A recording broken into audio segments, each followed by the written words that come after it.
You are trying to start an online business right now and you are struggling, you're going to want to listen up, like and follow, because I have some information for you. You may not want to hear this, but the number one thing that is stopping you from succeeding is yourself.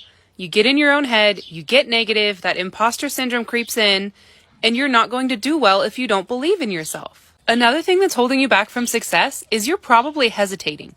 You're sitting on something that you saw a week ago or 2 weeks ago and bookmarked and liked, and you're still thinking about it in the back of your mind, like, this is probably a good opportunity.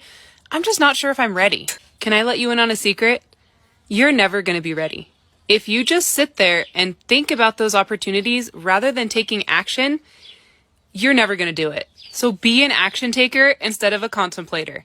If you have questions, reach out, ask someone. I guarantee you, whoever you are watching who is promoting whatever they're promoting, they're willing to answer your questions. That's why they get on social media and talk about these things. People have questions. We have answers. So either reach out and ask for help or jump in with both feet.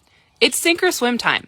If you don't actually take the action and invest in yourself in your future, no one is going to do it for you. You know where to find me if you have questions. Have a beautiful day.